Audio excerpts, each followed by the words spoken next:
ज्ञानतिमिरान्धस्य ज्ञानाञ्जनशलाकया चक्षुरुन्मिलितं येन तस्मै श्रीगुरवे नमः। श्रीचैतन्यमनोभीष्टं स्थापितं येन भूतले स्वयं रूपं ददाति ईश्वरदान्तिकम्। वन्देऽहं श्रीगुरो श्रीयुतापदकमलं श्रीगुरुं वैष्णवांश्च श्रीरूपं साग्रजातं सहगणरघुनाथान्वितं तं सजीवं साद्वैतं सावधूतं परिजनसहितं कृष्णचैतन्यदेवम् श्री राधा कृष्ण पादान सहगणरूपा श्री विशाखान्वितांश्च नमो विष्णुपादाय कृष्णपृष्ठाय भूतले श्रीमते भक्तिवेदान्त स्वामिनिति नामिने नमस्ते सारस्वते देवे गौरवाणी प्रचारिणे निर्विशेषधन्यवाद दासत्वदेशकारिणे नमो महावदन्नाय कृष्ण प्रेम प्रदायते कृष्णाय कृष्ण चैतन्य नामनि गौरतिशे नमः। हे कृष्ण करुणा सिंधु दीनबन्धो जगत्पते गोपेश गोपिकान्त राधा कान्त नमस्ते तप्त कांचन गौरांगी राधे वृंदावनेश्वरी वृषभानुसुते देवी प्रणमामि हरिप्रिय नीलाचल निवासाय नित्याय परमात्मने बलभद्र सुभद्राभ्यां जगन्नाथाय ते नमः। वाञ्छाकल्पतरुभ्यश्च कृपा सिन्धुभ्येव च पतितानां पावनेभ्यो वैष्णवेभ्यो नमो नमः। जय श्री कृष्ण चैतन्य प्रभु नित्यानंद श्री अद्वैत गदाधर शिवासादि गौर भक्तवृंद हरे कृष्ण कृष्ण कृष्ण हरे हरे हरे राम राम राम हरे हरे। তো আজকে আমাদের শ্রীমদ্ ভাগবতম যে সিরিজ স্টার্ট হয়েছিল তার থার্ড ডে। তো প্রথম দুদিনে আমরা শ্রীমদ্ ভাগবতের ক্যান্টো 1 অর্থাৎ প্রথম স্কন্ধের প্রথম 6টা অধ্যায় আলোচনা করেছিলাম। তো আজকে আমরা চ্যাপ্টার নাম্বার 7 থেকে স্টার্ট করব। ওম নমো ভগবতে বাসুদেবায়। ওম নমো ভগবতে বাসুদেবায়। ओम नमो भगवते वासुदेवाय। नारायणं नमस्कृत्य नरं चैव नरोत्तमं देवीं सरस्वतीं व्यासं ततो जयमुदीरये। नष्टप्रायेषु भद्रेषु नित्यं भागवत सेवया भगवती उत्तमश्लोके भक्तिर्भवति नैष्ठिकी। कृष्णाय वासुदेवाय देवकी नन्दनाय च नन्दगोपकुमाराय गोविन्दाय नमो नमः। गुरवे गौरचन्द्राय राधिकाय तदालये कृष्णाय कृष्णभक्ताय तद्भक्ताय नमो नमः। তো আমি ব্রিফলি সামারাইজ করব যে প্রথম 6টা চ্যাপ্টারে কি হয়েছিল, তারপর স্টার্ট করব 7th চ্যাপ্টার। তো প্রথম অধ্যায়ে শ্রীমদ্ ভাগবতের ক্যান্টো 1 চ্যাপ্টার 1 প্রথম স্কন্ধের প্রথম অধ্যায় নৈমিষারণ্যের ঋষিগণ সুত গোস্বামীকে 6টি প্রশ্ন জিজ্ঞেস করেছে। বেসিক্যালি যে শ্রীমদ্ ভাগবতম সুখদেব গোস্বামী ভাগবত বলেছিলেন পরীক্ষিত মহারাজকে, কারণ পরীক্ষিত মহারাজ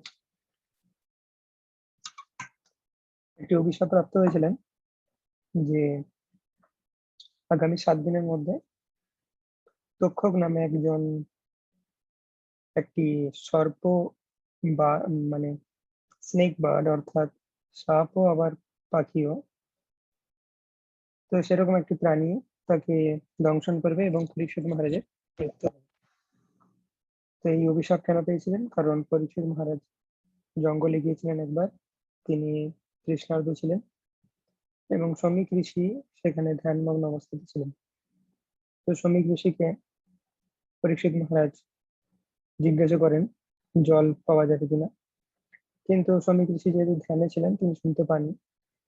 তো পরীক্ষিত মহারাজকে অবমাননা করার জন্য তিনি ক্রোধবশত একটি মৃত সর্পকে শ্রমিক ঋষির গলাতে মালা হিসেবে পরিয়ে দেন।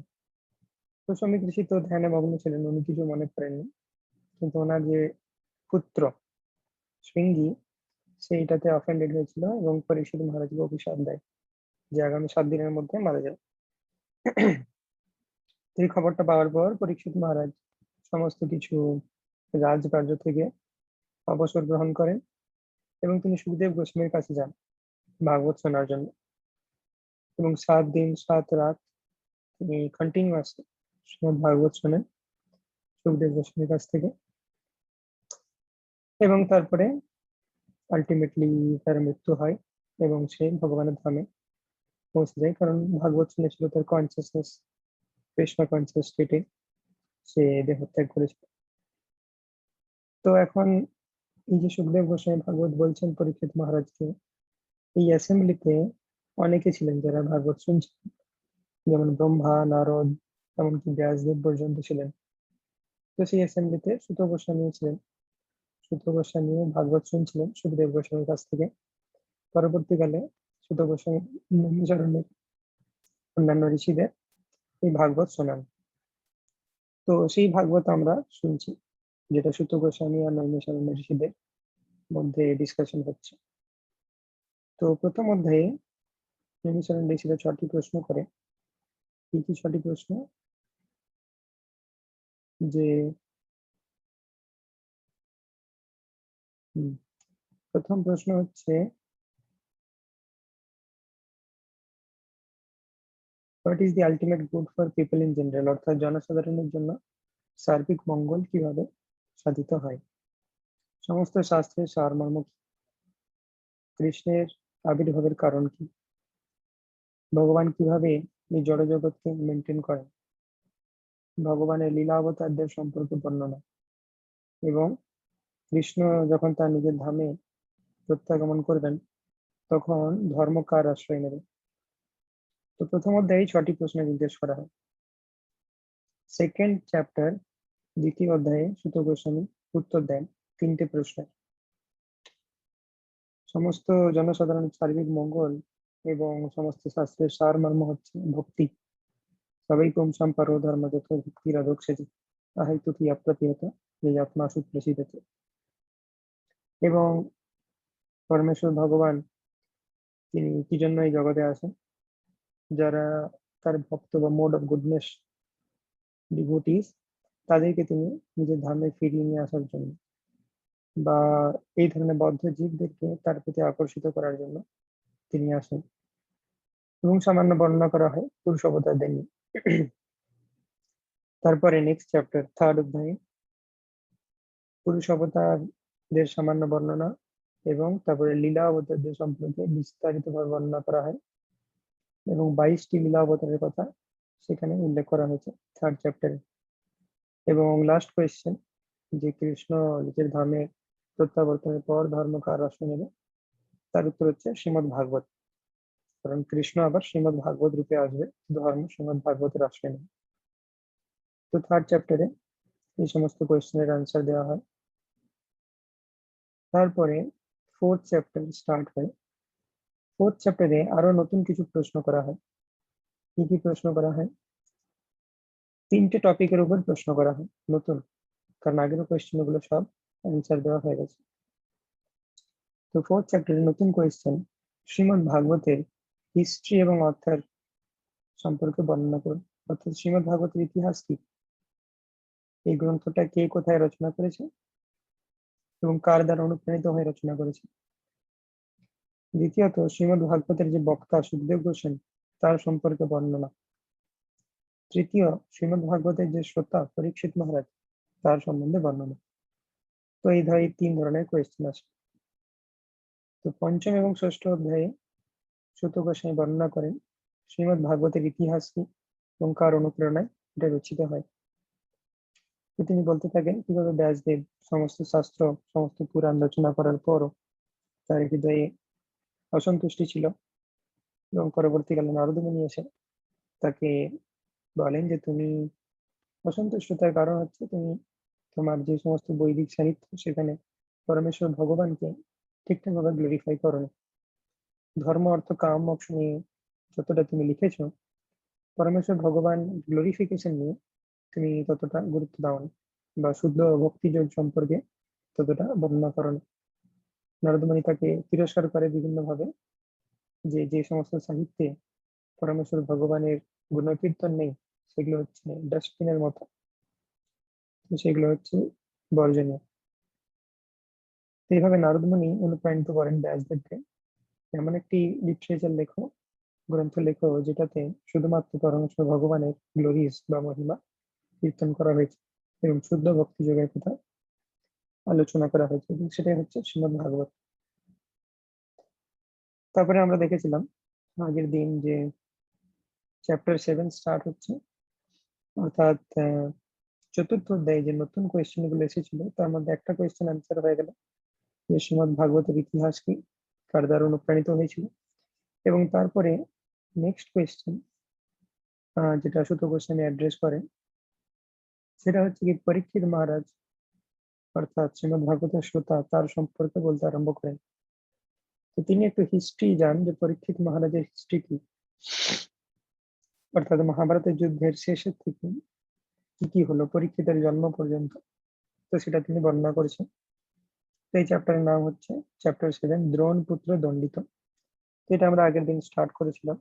এই চ্যাপ্টারের শুরুতে আত্মারাম শ্লোক আছে 1.7.10, যে ভক্তি হচ্ছে মুক্তির থেকে উচ্চতর লেভেল এবং মুক্ত আত্মারাও এই ভাগবতের প্রতি অ্যাট্রাক্টেড হয়। অর্থাৎ বেসিক্যালি সুত গোস্বামী বলছিলেন যে ব্যাসদেব এই ভাগবত রচনা করে তার পুত্র সুখদেব গোস্বামীকে এই ভাগবত শোনান। তো শৌনক ঋষি, যিনি নৈমিষারণ্যের সমস্ত ঋষিদের লিডার, তিনি সুত গোস্বামীকে জিজ্ঞেস করছেন যে সুখদেব গোস্বামীর ভাগবত শোনার কি দরকার ছিল, তিনি তো জন্ম লগ্ন থেকেই মুক্ত আত্মা। যারা বদ্ধজীব তাদের জন্য শ্রীমদ্ ভাগবত ঠিক আছে, তারা শুনছে, কিন্তু যিনি মুক্ত আত্মা তার শ্রীমদ্ ভাগবত শোনার কি দরকার আছে। তখন সুত গোস্বামী বলেন এই শ্লোক, আত্মারাম শ্লোক, যে শ্রীমদ্ ভাগবত বা পরমেশ্বর ভগবানের ভক্তি এটা এতটাই উচ্চতর লেভেলের জিনিস যে মুক্ত আত্মারাও এর প্রতি আকর্ষিত হয়। অর্থাৎ ভক্তি হচ্ছে মুক্তির থেকেও বড়। তো তারপরে এখানে আলোচনা করা হবে অশ্বত্থামার এপিসোড, অশ্বত্থামা কি করেছিল এবং তার ফলে সে কি শাস্তি পেয়েছিল সেটা আমরা দেখব। তো এভাবে কুরুক্ষেত্র যুদ্ধ যখন শেষ হয়, তখন কুরুক্ষেত্র যুদ্ধের শেষে অশ্বত্থামা, যে কৌরবদের পক্ষে ছিল, দ্রোণাচার্যের পুত্র, সে প্রতিশোধ নেওয়ার জন্য কি করে, সে পাণ্ডবদেরকে হত্যা করতে চেয়েছিল, কিন্তু সে পাণ্ডবদের ক্যাম্পে রাত্রেবেলাতে প্রবেশ করে এবং দেখে যে 5 জন পাণ্ডবের যে সন্তান, 5 পুত্র, তারা ঘুমন্ত অবস্থায় আছে। তো অশ্বত্থামা তাদেরকে ঘুমন্ত অবস্থাতে হত্যা করে, এবং তারা অ্যাকচুয়ালি অতটা ম্যাচিওর ছিল না, ইম্যাচিওর অবস্থাতে 5 জন পুত্রকে সে হত্যা করে। তো এই কাজের জন্য তাকে অনেকটাই তিরস্কার করা হয় এবং পরমেশ্বর ভগবান কৃষ্ণ অব্দি এটার সমালোচনা করেছেন। তো এইভাবে 5 পুত্রকে যখন সে হত্যা করে, দ্রৌপদী তখন খুব ভেঙে পড়ে এবং দ্রৌপদী ক্রন্দনরত অবস্থাতে ছিল। তখন অর্জুন তাকে প্রমিস করে যে যে এদেরকে হত্যা করেছে আমি তার কাটা মস্তক তোমাকে উপহার দেব। এরপরে অর্জুন দেখতে পায় যে অশ্বত্থামা দৌড়ে বেরিয়ে যাচ্ছে, তো বুঝতে পারে অশ্বত্থামাই হচ্ছে যে কালপ্রিট। তো কৃষ্ণ এবং অর্জুন দুজন মিলে অশ্বত্থামাকে পেছন থেকে ধরার চেষ্টা করে। তো আমরা দেখতে পাচ্ছি এখানে দিস ইজ আত্মারাম।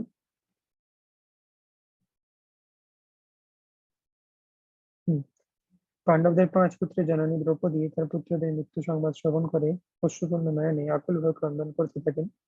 তার গভীর শোক শান্ত করার চেষ্টায় অর্জুন তাকে বললেন, হে ভদ্রে, আমার গান্ডীবের থেকে নিক্ষিপ্ত তীর দিয়ে তোমার পুত্রদের হত্যাকারীর মস্তক ছেদন করে আমি তোমাকে তা উপহার দেব।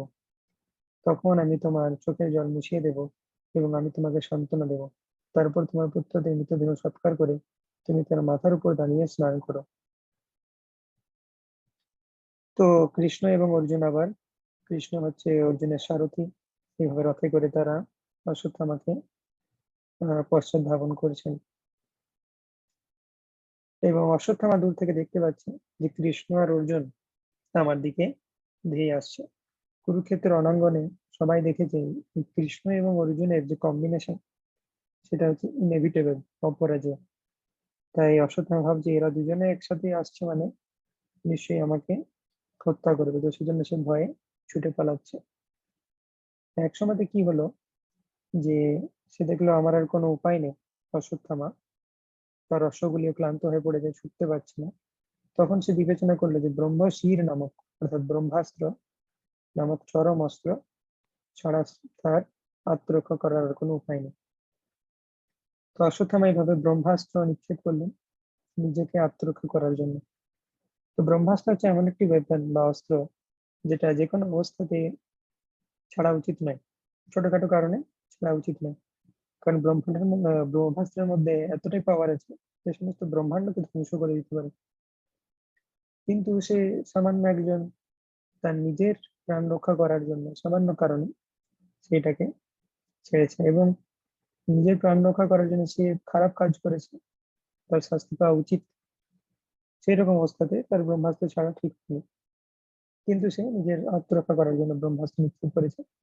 কিন্তু ব্রহ্মাস্ত্র নিক্ষেপ করলেও কিভাবে সেটা সংবরণ করতে হয় সেটা অশ্বত্থামা জানতো না। তো চারিদিকে প্রচন্ড তেজরশ্মি ছড়িয়ে পড়ছে এবং পুরো ব্রহ্মাণ্ডে সবাই বিশাল তাপ অনুভব করছে, মনে হচ্ছে যে এখনই যেন প্রলয় হয়ে যাবে। তো অর্জুনও বুঝতে পারছে না কি করবে, অর্জুনেরও অনেক তাপ ফিল হচ্ছে, টেম্পারেচার অনেক বেশি। তো অর্জুন বলছে কৃষ্ণ কৃষ্ণ মহাবাহো ভক্তানাম অভয়ঙ্কর ত্বমেক দহ্যমানানাম অপর্গোষী সংসিতে। তো অর্জুন বলছেন কৃষ্ণ কৃষ্ণ মহাবাহো, হে সর্বশক্তিমান পরমেশ্বর ভগবান, তুমি হচ্ছে ভক্তানাম অভয়ঙ্কর, ভক্তদের যখনই কোনো ভয়ের কন্ডিশন আসে তাদেরকে অভয় প্রদান করো তুমি। তো জড়জগতে দুঃখ দুর্দশা তাপে যারা দগ্ধ হচ্ছে সকলের মুক্তির পথ তুমি, এখন এই ব্রহ্মাস্ত্রের তাপ থেকে তুমি রক্ষা করো। তো এভাবে কৃষ্ণ যখন অর্জুনের এই সমস্ত রিকোয়েস্ট শুনলেন বা প্রেয়ার শুনলেন, তারপরে অর্জুন এখনো গ্লোরিফাই করছে কৃষ্ণকে। এটা হচ্ছে প্রথম প্রেয়ার্স শ্রীমদ্ ভাগবতে। এবং এতক্ষণ পর্যন্ত শ্রীমদ্ ভাগবতে কৃষ্ণ ছিল না।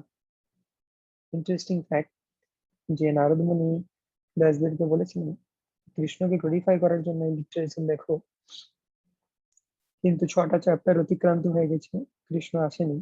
এই 7ম চ্যাপ্টারে প্রথম কৃষ্ণ আসছে। এর আগে আমরা দেখেছি নৈমিষারণ্য ঋষিরা কোয়েশ্চেন করেছে, শুধু প্রশ্নের উত্তর দিয়েছে, নারদ ব্যাস সংবাদ হয়েছে। এই চ্যাপ্টারে প্রথম কৃষ্ণ আসছে। এবং কৃষ্ণ শ্রীমদ্ ভাগবতে এন্ট্রি নিচ্ছে কিভাবে?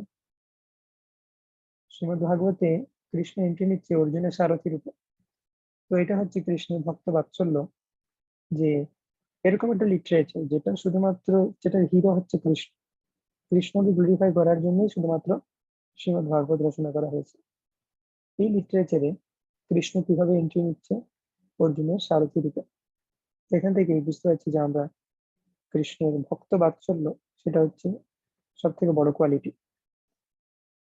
তো এবং শ্রীমদ্ ভাগবতে অনেক প্রেয়ার্স আছে, যেমন কুন্তী মহারানী প্রেয়ার্স আজকে আমরা আলোচনা করব, ভীষ্মদেবের প্রেয়ার্স, প্রহ্লাদ মহারাজ, ধ্রুব মহারাজ, বিভিন্ন প্রচুর প্রেয়ার্স আছে, গজেন্দ্রের প্রেয়ার্স। তো প্রথম যে স্তুতি সেটা অর্জুন করেছে, এবং এই এই সমস্ত শ্লোকে যখন সেই অশ্বত্থামার যে ব্রহ্মাস্ত্র তার ভয়ে ভীত, অর্জুন প্রথম এই প্রেয়ার্স করছে।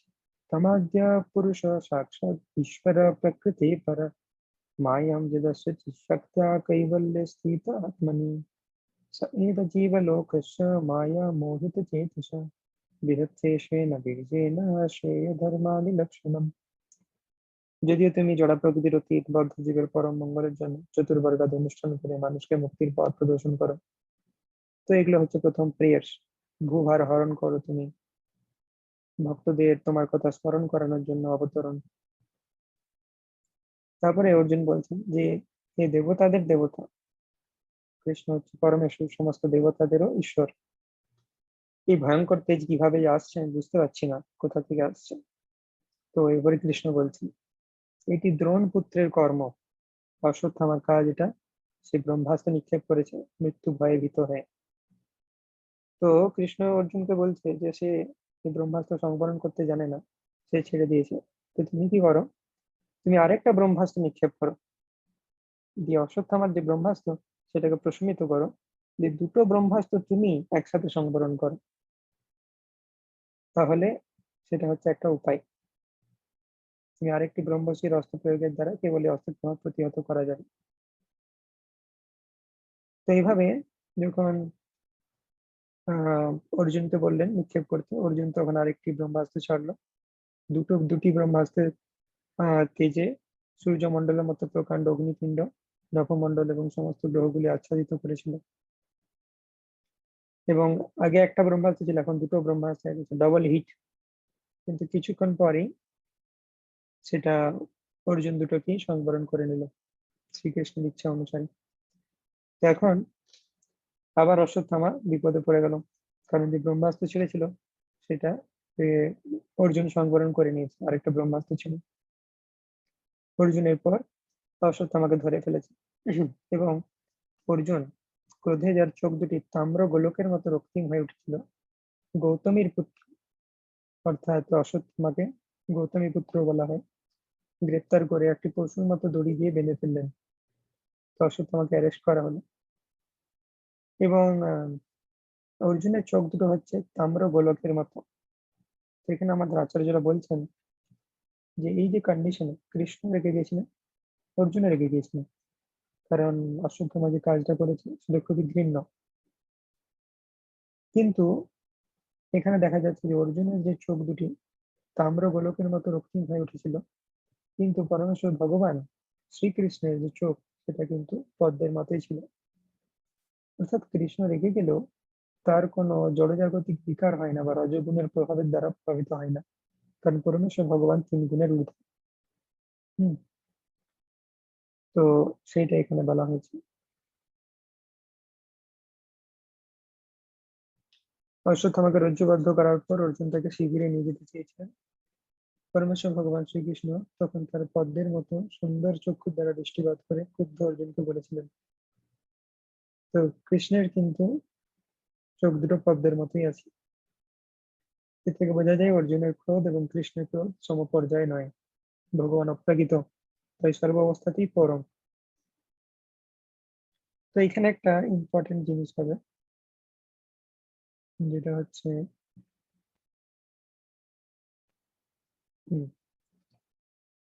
কৃষ্ণ অর্জুনকে বলছেন যে তুমি অশ্বত্থামাকে ইমিডিয়েটলি মেরে ফেলো।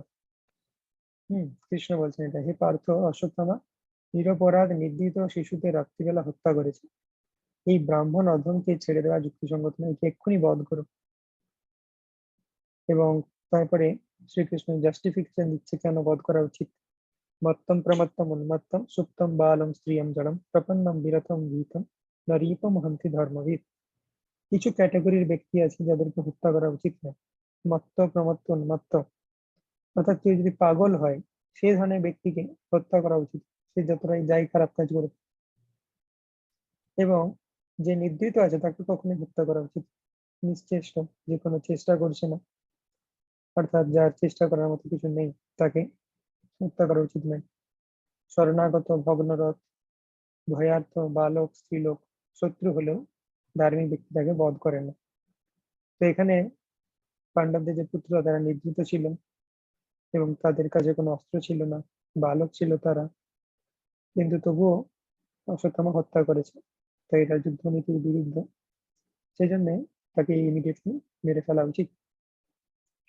কিন্তু কৃষ্ণ যখন বলছেন অর্জুনকে যে ইমিডিয়েটলি মেরে ফেলা উচিত, কৃষ্ণ মনে মনে কিন্তু এটা চাইনি যে অর্জুন মেরে ফেলুক।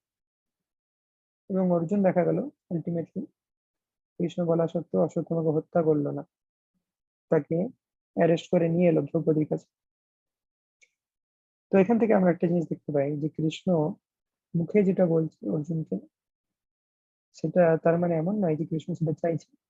অ্যাকচুয়ালি কৃষ্ণের ইচ্ছা ছিল আমি জগৎবাসীকে দেখাবো যে আমার ভক্ত অর্জুন কতটি মানে উচ্চ পর্যায়ভুক্ত, বা তার ডিভোশনাল ক্যারেক্টারিস্টিক্স সেটা ডেমনস্ট্রেট করতে চেয়েছিল পুরো জগৎবাসীর কাছে, যে কেউ যদি এই ধরনের মানে ঘৃণ্য কাজও করে থাকে, চরম অপরাধ করেছে, কিন্তু আমার যে ভক্ত সে এতটাই ম্যাগনানিমাস যে তাকে প্রাণ ভিক্ষা দিচ্ছে, তাকে হত্যা করছে না।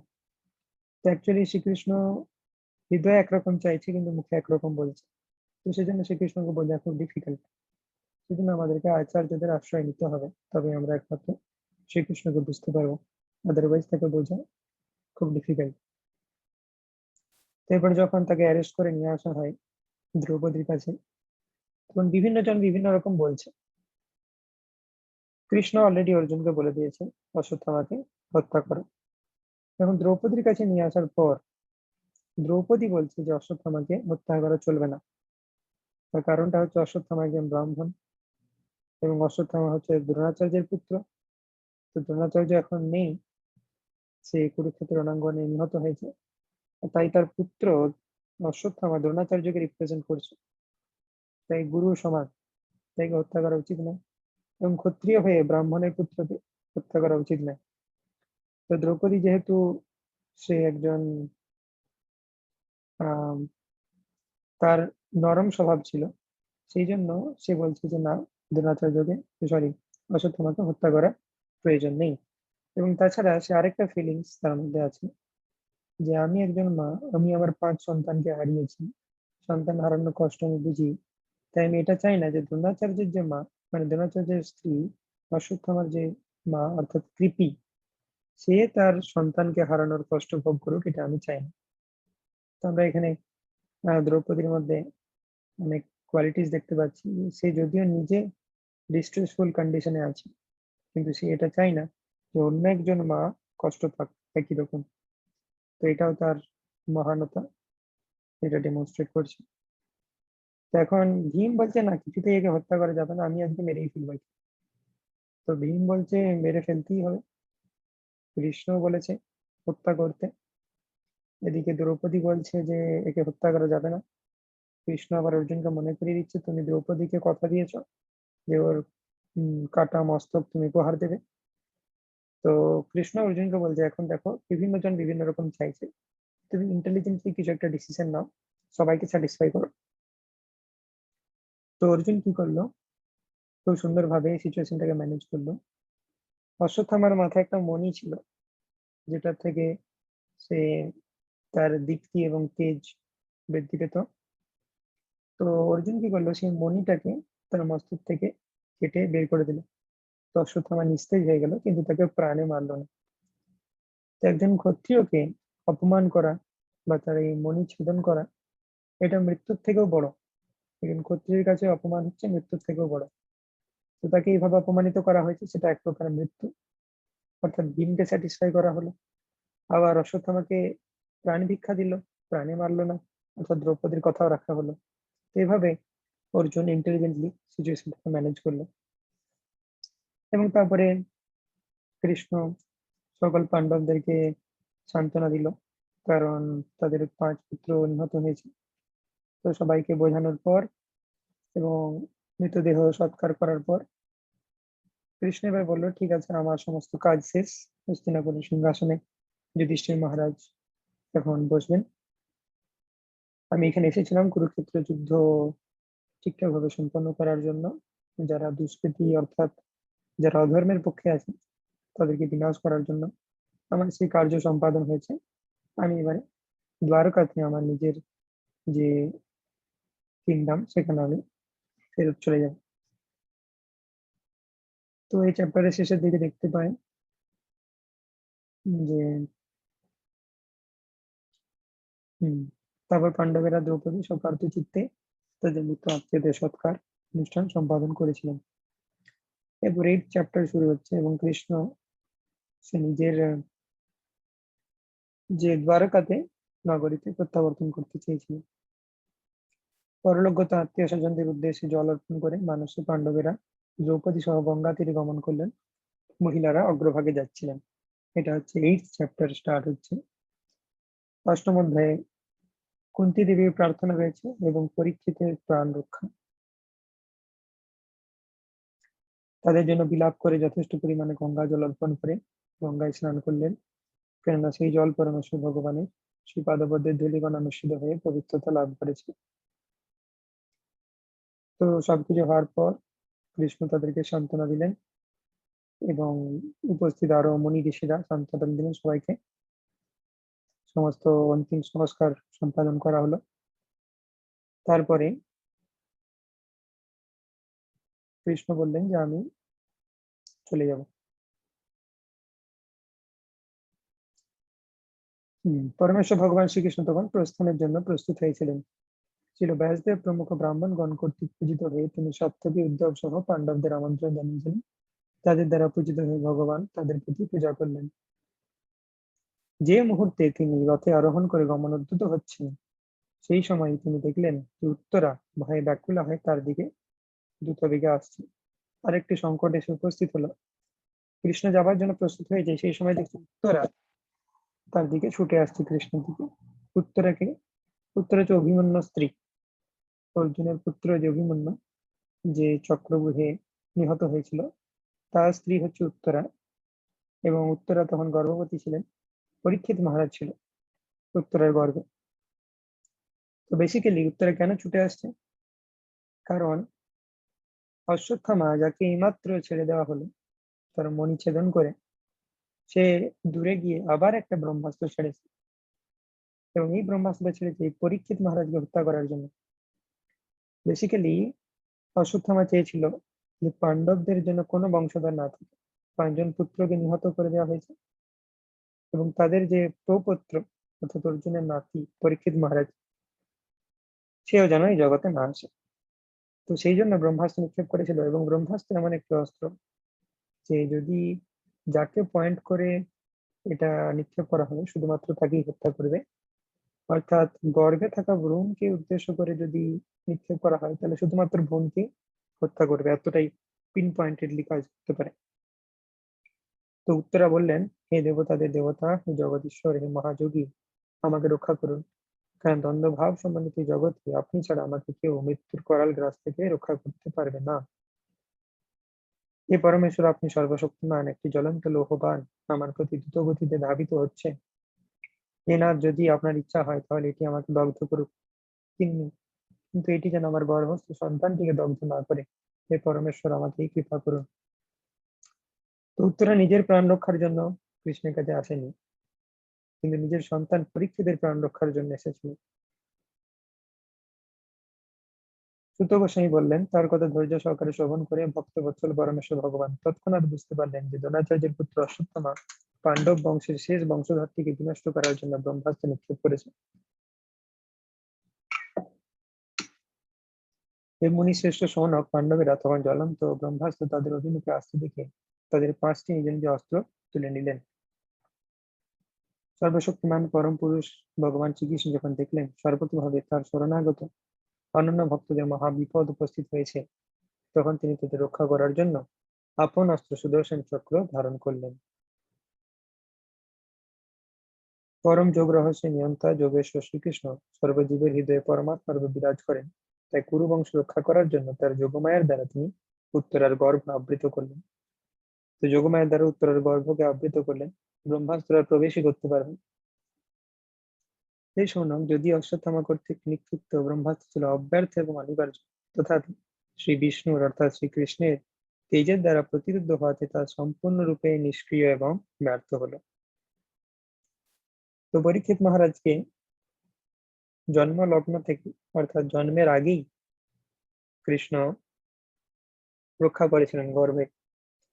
তো সেই জন্য পরীক্ষিত মহারাজকে বলা হয় বিষ্ণু রাত, অর্থাৎ বিষ্ণুর দ্বারা যিনি রক্ষিত হয়েছিলেন গর্ভে, মাতৃগর্ভে। এবং পরীক্ষিত মহারাজের নাম পরীক্ষিত কেন হয় তার কারণ হচ্ছে, গর্ভে থাকা অবস্থাতে পরীক্ষিত মহারাজ শ্রীকৃষ্ণের দর্শন পেয়েছিলেন, এবং তিনি যখন গর্ভ থেকে বেরিয়ে আসেন, তার যখন জন্ম হয়, তিনি চারিদিকে খুঁজতে থাকেন সেই ব্যক্তি কোথায়, যাকে আমি ঘুমিয়ে দেখেছিলাম গর্ভে যখন ছিলাম, তখন দেখেছিলাম একজন খুব সুন্দর ব্যক্তিকে, তিনি কোথায়। তো পরীক্ষিত মহারাজ বাইরে এসে সব জায়গায় পরীক্ষা করে দেখতেন সেই ব্যক্তি কোথায় আছে। তো সেই জন্য তার নাম হচ্ছে পরীক্ষিত। এই ব্রাহ্মণগণ যে আশ্চর্যময় অচ্যুত পরমেশ্বর ভগবান তার মায়া শক্তির দ্বারা এই জড়জগতের সৃষ্টি করেন, পালন করেন, ধ্বংস করেন, এবং যিনি প্রাকৃত জন্মরহিত, তার পক্ষে এই ব্রহ্মাস্ত্র প্রশমন কার্য বিশেষ বিস্ময়কর বলে মনে করবেন না। এভাবে ব্রহ্মাস্ত্রের তেজ থেকে মুক্ত হয়ে কৃষ্ণ ভক্ত সাধ্বী কুন্তী, তার পঞ্চপুত্র এবং দ্রৌপদী সহ একযোগে শ্রীকৃষ্ণের স্তব করতে লাগলেন। শ্রীকৃষ্ণ তখন দ্বারকার অভিমুখে গমনোদ্যত হলেন। তো উত্তরাকে রক্ষা করে দিলেন। পাণ্ডবদেরকে সিংহাসনে বসিয়ে দিয়েছিলেন আগেই, কুরুক্ষেত্র যুদ্ধে অধর্মের বিনাশ করেছিলেন। তো কৃষ্ণ ভাবলেন সমস্ত কাজ শেষ, তারপরে অশ্বত্থামাকে শাস্তি দেওয়ার ব্যাপারটা ছিল, সেই কাজটাও শেষ হলো। তিনি চলে যেতে চেয়েছিলেন। তারপরে উত্তরা আসে, উত্তরা গর্ভকে রক্ষা করেন। তাহলে এখন আর কোনো কাজ নেই।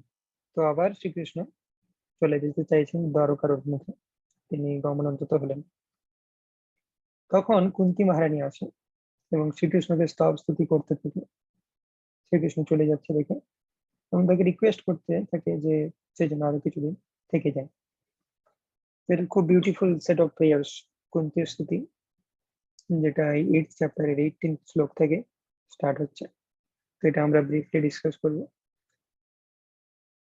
তো কনটেক্সট আমরা জানি এখন, যে সমস্ত কাজ শেষ, উত্তরাকেও রক্ষা করেছেন, শ্রীকৃষ্ণ দ্বারকার বিমুখে যেতে চাইছেন। সেই সময়তে কুন্তী মহারানী আসছেন, তিনি শ্রীকৃষ্ণকে স্তুতি করেছেন। কি স্তুতি করেছেন? কুন্তী উবাচ নমস্যে পুরুষম তদ্যম ঈশ্বরম প্রকৃতে পরম অলক্ষ্যম সর্বভূতানাম অন্তর্বহিরবস্থিতম। নমস্যে পুরুষম তদ্যম, হে পরমেশ্বর ভগবান, আমি তোমাকে আমার প্রণতি নিবেদন করি। ঈশ্বরম প্রকৃতে পরম, এই জড়া প্রকৃতির সমস্ত গুণের অতীত তুমি হচ্ছে পরমেশ্বর। অলক্ষ্যম সর্বভূতানাম, সবার অলক্ষ্যে তুমি বিরাজ করো। অন্তর্বহির অবস্থিতম, যদিও তুমি আমাদের হৃদয়ের মধ্যে আছো পরমাত্মা রূপে এবং বাইরেও তুমি আছো শ্রীকৃষ্ণ রূপে, আমরা দেখতে পাচ্ছি, কিন্তু তবুও সাধারণ ব্যক্তিরা তোমাকে চিনতে পারে না। এবং রিসেন্টলি যে ঘটনাটা ঘটলো, সেখান থেকে আমরা দেখতে পাচ্ছি যে তুমি উত্তরার গর্ভেও আছো, আবার তুমি বাইরেও আছো, সেজন্য অন্তর বাহির অবস্থিত। কিন্তু তবুও সবার অলক্ষ্যে তুমি অদৃশ্য হয়ে তোমার সমস্ত কাজকর্ম করে যাও। সাধারণ মানুষ তোমাকে চিনতে পারে না। কেন চিনতে পারেন না সাধারণ মানুষ? তা পরের শ্লোকে বলছেন, মায়া জবনিকাচ্ছন্নম অজ্ঞাধোক্ষজমম ব্যয়ম ন লক্ষ্যসে মূঢ়াদৃশা নটো নট্যধরো যথা। কারণ তারা মহামায়ার জবনিকা, মহামায়ার দ্বারা আচ্ছন্ন, অজ্ঞাধোক্ষজম অব্যয়ম, সেই জন্য তো তারা তোমাকে দেখতে পায় না। কারণ তুমি হচ্ছে জড় ইন্দ্রিয়ের অতীত, আর তারা জড় ইন্দ্রিয় সমন্বিত, মহামায়ার দ্বারা তারা আবৃত, সেজন্য তারা তোমাকে দেখতে পায় না। এবং নালকশাসে মূঢ়াদৃশা নটো নাট্য ধরেও যথা, মূঢ়দ্রষ্টা যেমন অভিনেতার সাথে সজ্জিত শিল্পীকে দেখে সাধারণত চিনতে পারে না, তেমনি অজ্ঞ ব্যক্তিরা তোমাকে দেখতে পায় না। কোনো আর্টিস্ট বা অভিনেতা যখন নাটক করছে, সে মেকআপ টেকআপ করে থাকে, তো সাধারণ ব্যক্তিরা তাকে চিনতে পারে না, কিন্তু যে তার খুব ক্লোজ, সে তাকে চিনে নিতে পারবে যতই মেকআপ করে থাকুক। সেরকম ভাবে পরমেশ্বর ভগবানের যে ভক্তরা পরমেশ্বর ভগবানকে ঠিক চিনে ফেলতে পারবে। যেমন চৈতন্য মহাপ্রভুর সময়তে অনেকে চৈতন্য মহাপ্রভুকে মনে করতেন তিনি একজন মহাপুরুষ, তিনি একজন ভক্ত, কারণ তিনি ভক্তের মতো আচরণ করেছেন। কিন্তু যারা চৈতন্য মহাপ্রভুর নিকট পার্ষদ, তারা জানতেন যে তিনি হচ্ছেন পরমেশ্বর ভগবান স্বয়ং। তো সেইভাবেই নটনাট্য ধরে যথা, একজন অভিনেতার মতো তুমি এখানে তোমার লীলা বিলাস করো, সাধারণ মানুষ তোমাকে চিনতে পারে না, কারণ তারা মায়ার যবনিকার দ্বারা আচ্ছন্ন। কিন্তু যারা তোমার ভক্ত, তারা চিনতে পারে। তথা পরমহং শানম মৌনিনাম কমলাত্মনম ভক্তি যোগা বিধানার্থম কথম পশ্যেমহি স্ত্রিয়। কুন্তী মহারানী বলছেন যে সমস্ত পরমহংস মুনি অমল আত্মা, অর্থাৎ যারা কমপ্লিটলি শুদ্ধ, তারা লক্ষ লক্ষ বছর ধরে, লক্ষ লক্ষ জন্ম ধরে তোমার ভক্তি করে যাচ্ছে, তবুও তারা তোমার মহিমা সম্পূর্ণভাবে উপলব্ধি করতে পারছে না। তাহলে আমি একজন সাধারণ স্ত্রীলোক হয়ে কিভাবে তোমার মহিমা বুঝতে পারবো, কিভাবে আমি সম্যক রূপে জানতে পারবো? কৃষ্ণায় বাসুদেবায় দেবকী নন্দনায় চ নন্দ গোপ কুমারায় গোবিন্দায় নমো নমঃ। তো কুন্তী মহারানী বলছেন যে কৃষ্ণের যে পিতামাতা বাসুদেব, দেবকী এবং নন্দ মহারাজ, বৃন্দাবনের অধিবাসীরা, তারা কত ফরচুনেট, তারা কত ভাগ্যবান যে তোমার এই সমস্ত লীলা তারা চোখে থেকে দেখেছে, এবং তোমার তোমাকে তারা জন্ম দিয়েছে, তোমার পিতামাতা তোমার সাথে সময় অতিবাহিত করেছে। এদেরকে আমি বারবার আমার শুদ্ধ প্রণতি নিবেদন করি। কিন্তু ওয়েট আ মিনিট, এখানে একটা প্রবলেম আছে এই শ্লোকে। সেটা হচ্ছে শ্রীকৃষ্ণের সাথে যারা ক্লোজলি কানেক্টেড তাদের সবাইকে কুন্তী মহারানী প্রণাম জানিয়েছে। শ্রীকৃষ্ণের জন্মদাতা পিতামাতা বাসুদেব, দেবকী তাদেরকে প্রণাম জানিয়েছেন, নন্দ মহারাজকে প্রণাম জানিয়েছেন। কৃষ্ণের দুজন পিতামাতা আছে, বাসুদেব, দেবকী, নন্দ, যশোদা। ঠিক আছে, এই চারজন পিতামাতার মধ্যে এক সেট একটা সেট পিতামাতা এবং আরেকটা সেটের শুধু পিতাকে প্রণাম জানিয়েছে। আরেকটা সেটের মাতা অর্থাৎ যশোদা মাকে কেন প্রণাম জানানো হয়নি? অ্যাকচুয়ালি যশোদা মায়ের সাথে কৃষ্ণের কানেকশন এদের তিনজনের থেকে অনেক বেশি, কিন্তু তাকেই প্রণাম জানানো হয়নি। এটার কারণ কি? কারণ যশোদা মায়ের সাথে কৃষ্ণের সম্পর্ক সেটা আলাদা লেভেলে বিরাজ করে, এবং সেটা সবার সাথে, যশোদা মাকে সবার সাথে মিলিয়ে দিতে চাইনি। যশোদা মায়ের জন্য সেপারেট একটা শ্লোক আছে, অনেক বড় শ্লোক আছে, গোপ্যা দদে ত্বয়ি কৃপাদশি দাম তাবৎ, যেখানে দামোদর লীলা বর্ণনা করা হয়েছে। তো যশোদা মাকে আলাদা একটা পুরো শ্লোকে গ্লোরিফাই করবে বলে এই শ্লোকে তাকে গ্লোরিফাই করা হয়নি। नमो पंकजनाभाय, नमो पंकजमालिने, नमो पंकजनेत्राय, नमस्ते पंकजांग्रये। অর্থাৎ শ্রী পঙ্কজ মানে হচ্ছে পদ্ম, শ্রীকৃষ্ণের সমস্ত কিছু হচ্ছে পদ্মের সঙ্গে তুলনীয়। নমো পঙ্কজনাভায়, শ্রীকৃষ্ণের নাভি হচ্ছে পদ্মের মতো, এবং নমো পঙ্কজমালিনে অর্থাৎ পদ্মের মালা তিনি পরিহিত অবস্থায় আছেন।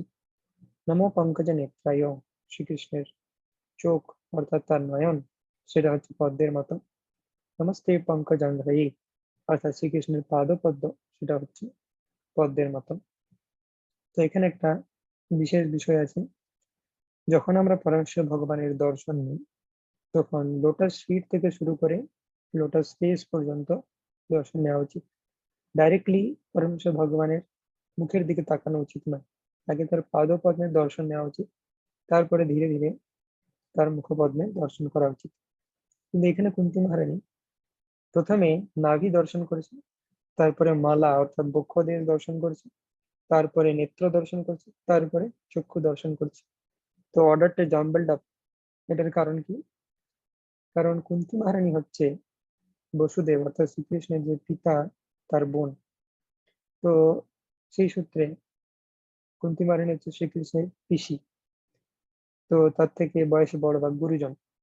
তো সে যদি শ্রীকৃষ্ণকে পাদপদ্ম থেকে দর্শন করে, সেটা শ্রীকৃষ্ণের কাছে এম্বারেসিং যে আমার গুরুজন, কোনো গুরুজন যদি কোনো একজন জুনিয়র তার পায়ে টাচ করে যেরকম ফিলিংস আসবে, তো শ্রীকৃষ্ণ সেরকম ফিলিংস আসবে।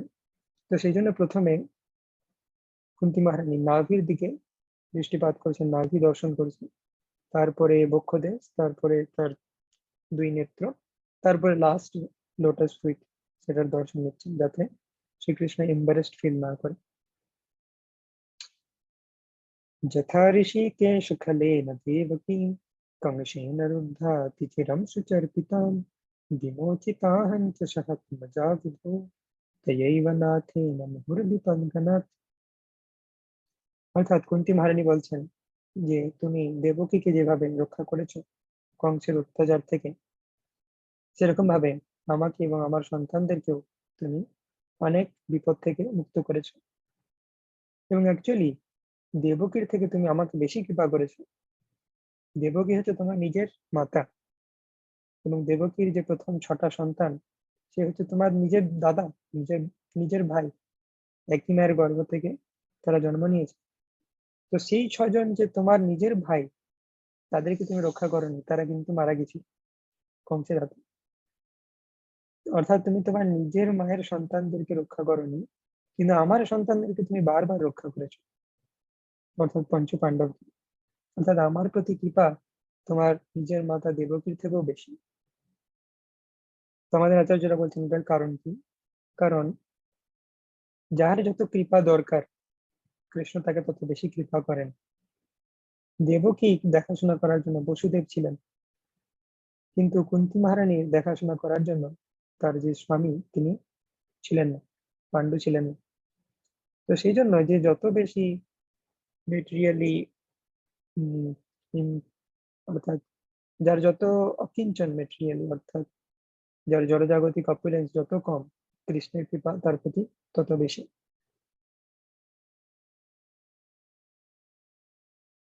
তো সেটা আমরা এখানে দেখতে পাচ্ছি। ওয়েট এ মিনিট, এটা ছিল পরে আসবে।